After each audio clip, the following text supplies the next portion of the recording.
Hi, I'm going to tell about Partograph. Here you can see clearly Partograph means it's in the graphical form and it's recorded during the labor process. In OBG, I'm going to explain.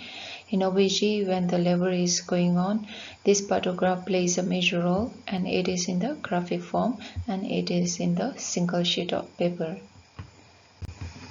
So first of all is definition I'm going to explain. So Partograph is actually very simple, but some of the students, they have mentioned that it's quite difficult for me, so I have made this video for them, and hopefully it will help for the rest of the students as well. So Partograph, in the definition, this one is quite lengthy one, but I will just read. Partograph is a graphical, as I showed in a previous picture, graphical record, right? It's explain about the mother and the fetal condition during the labor, and it's related to the time, and it is in the single sheet of paper. That is a definition, but it's in a simpler form. Partograph is a graphic record of labor events. Labor events included of the mother as well as the fetal, and that is relation to the time. You can write this in your exam. In case you are not able to recall that, then I have mentioned here again. It's a graphic record plus labor events including a mother and the fetal.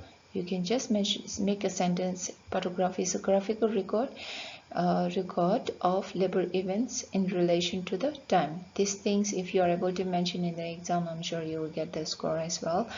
And now next, hopefully I made it clear about the definition of the Partograph. So now next is the objectives. No need to worry at all. Here only you can clearly identify it is a recognition or early detection of the abnormal progress of the labor, or about whom it's a mother and the fetal condition. These two you can write any of them, and it also facilitate or provide the handing over procedure within the one page. No need to bring all the files of the mother if the mother is transferred to the other hospital, or you need to ship the mother to the ward. You can just hand over the single page of paper, that Partograph, and detailed information will be provided within that only. And it also prevent the prolonged labor. It's quite similar with these two things, and it also reduce the incidence of cesarean section. So anyway, objective Partograph is to identify the mother and the fetal condition at the earliest, and so that intervention can be provided and detection of the abnormal progress of the labor. Okay, so now next is what are the components? There are the components you need to know when you are writing the Partograph in exam. The Partograph consists of 4 components I have mentioned here. First is a patient identification. When you are taking the admission of the patient identification, you will take the first, right? That's same only here. I will explain afterwards. Just I have mentioned bit of the things here, like a name, date of admission. These are called the patient identification. But in OBG, you should know the term like gravida, para, and all. This, if you are able to mention here in the patient identification, I'm sure you are able to understand a bit like that, they will think. And fetal condition also will be there. A fetal heart rate and amniotic fluid color symbolize the fetal condition. And progress of the labor is a cervix dilatation, you all are aware, right? And descent of the head and uterine contraction. These 3 things are playing major role in the progress of the labor. So maternal condition, what things are main maternal condition, what we will look into is IV fluid, and what are the additional medication needed to uplift the or proceed the labor process. And if the dehydration is present, what things we can see is like muscle breakage, and that protein in the urine can be traced. So this thing should be carefully looked at if you are a nurse working in the labor. And first thing is this one picture I will explain a bit. First thing is a patient identification, first components, and second components is a fetal condition.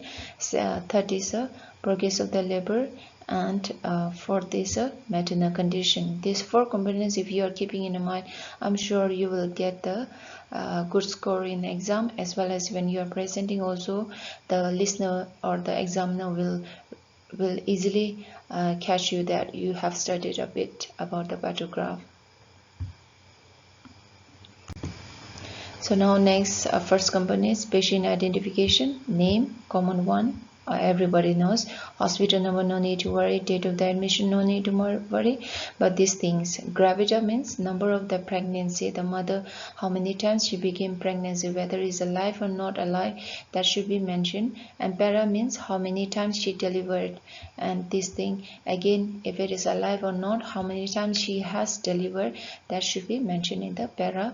And time of the rupture of the membrane, when the membrane is ruptured or the liquid is seen in the mother's private part, then that symbolizes that the membrane is ruptured.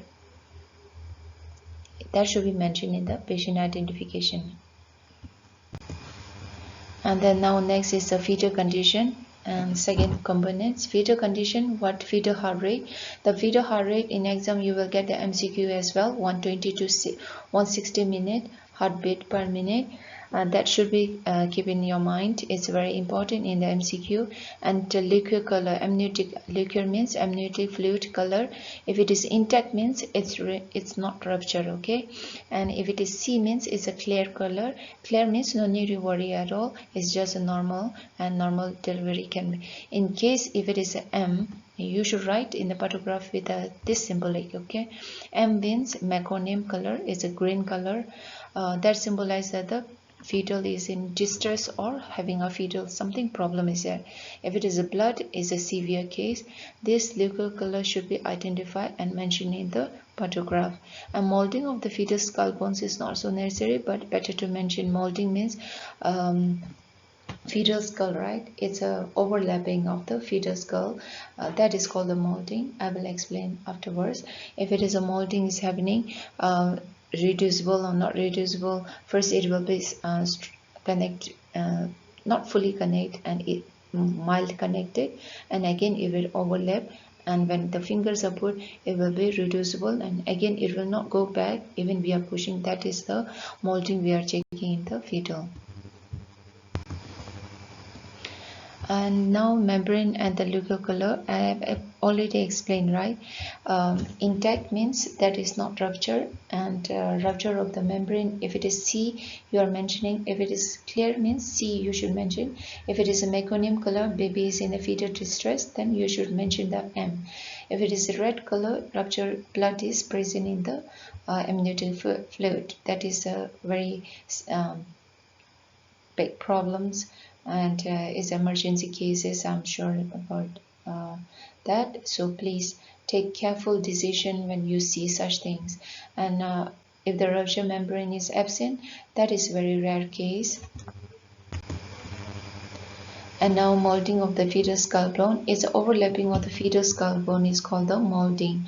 That molding you will get the question again, okay. It's overlapping of the fetal skull bone, and these other things are not so necessary to mention in your notes, but if you have the knowledge about that, it is better. So actually 0 means separated of the bones, not attached to each other, and mild touching with each other is a plus. You will realize, you will feel with the finger when you are doing the PV. And plus is overlapping, again it will come like this, but when you push it, it will just go back. When +3, when you will, it will not go back, it will remain same. That is called severe overlapping bone.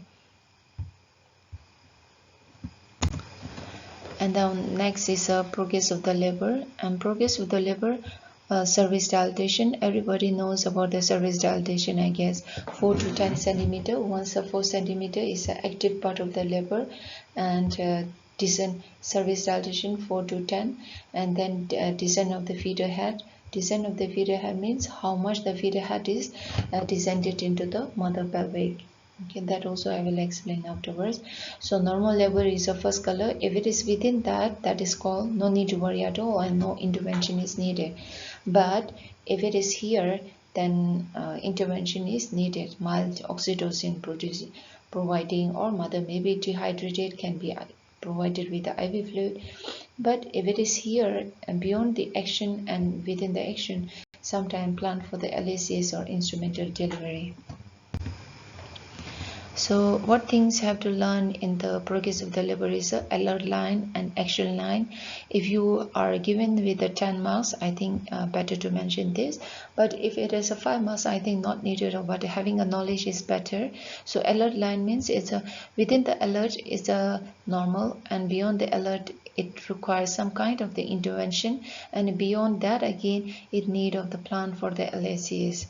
And 4 centimeter it will start, right? And then after 1 hour again 5, again 6, again 7, 8, 9, 10. If it is going like this, no need to worry at all. If it is not going on that way, it is just going beyond that, then again need to worry these things. Okay. And design of the head, again I will explain next. So action line, I said, right, it is 4 centimeter is here cervix, and then it's taking more of the time, and after 3 hours again 5 like this here, and then again after that it is going to the 6. Then it means that mother needed of some intervention or some major decision to be taken by the physician. And then now next is the design of the feeder head. Design of the feeder head, no need to explain these things, okay? No need to explain these things in your notes. Just you can mention this. Head is just floating. Head is not in the pelvic brim. When the head is at the pelvic brim, you should give the score of 4/5. Head is at the brim, but the head is not engaged, 3/5. But when the head is just engaged on the pelvic brim, it will just sit like that. Then you should give 2/5. When head is engaged inside the pelvic brim, then 1/5. 0.5 is head is deeply engaged. Then we can feel with the pelvic PB. When we are doing that, we can feel easily the fetal skull. That is called the design of the fetal head. Now next is we are in the progress of the labor. Now progress of the labor, cervix dilatation 4 to 10 centimeter. You should know that. And if it is in an alert line, before the alert line, no need to worry. Beyond the alert line and action line, needs of the intervention to the mother or any of the major decision by the physician. And after that, descent of the fetal head, as I explained clearly, and uterine contraction is very important. Uterine contraction within the 10 minutes, how many contraction the mother has. Moreover, the how much time it was taking, like a 20 second, less than 20 second, it is less. But according to the phases, if it is a 6 centimeter, 8 centimeter, and the contraction is getting less, then again it is a sign of maternal or the fetal condition. Something problem is there. If it is a 4 centimeter and 20 second, then no need to worry. It is going according to the phases of the labor. And if the contraction is very less and the labor progresses, cervix dilatation is quite high, then again it is not parallel to each other. So every time uterine contraction should be like more than 40 seconds when the delivery was about to happen. If it is less, that means that it is not good for the fetal as well as the mother. So we should look into the uterine contraction so well. Sometimes what happens is that medication errors like oxytocin dosage, wrongly dosage of the oxytocin sometimes can lead to the excessive of the contraction, and then fetal distress and meconium will be there. So we can see in the amniotic fluid. This all we can identify clearly in the partograph. So we need to look carefully. And if you want to just write the notes, no need to worry. Contraction, there are shading, different shades are there, less than 20 seconds and 20 to 40 seconds, which is normal. And when the labor start at 4 centimeter, less than 20 seconds, you can see that.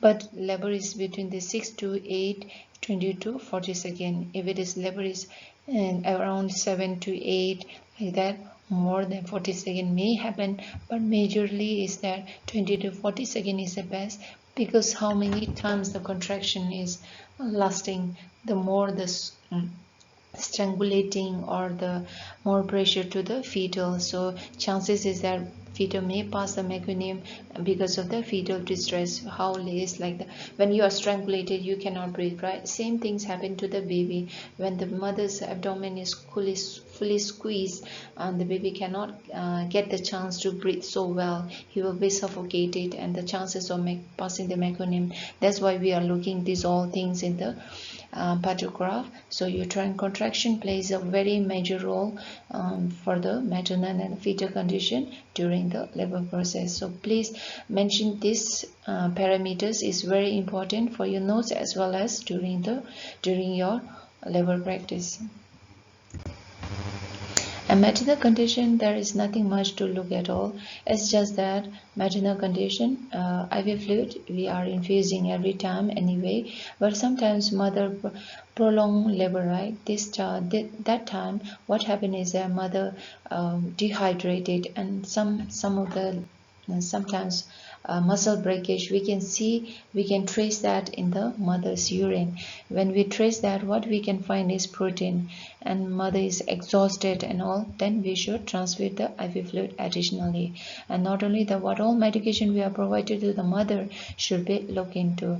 And what happened to the mother is, once after the delivery, mother should able to pass the urine. Until if she is not passing the urine, she cannot be shifted to the ward. What things will happen is, PPH is a hemorrhage happening after the delivery, because mother bladder will not be fully developed, and the uterus, there will be the until unless mother is getting the tone of the uterus. How we will know is mother is able to sense their own urination. She feels like she wants to urinate, then there is nothing to worry at all. Otherwise, we should not let the mother to discharge or shift it to the ward until unless she is able to sense the urge of the urination.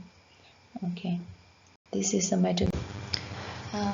Thank you so much. Now my explanation for the Partograph is over, and if there is still not able to get the things that you want, you can just leave the comment below. And thank you so much, and catch you in the next video.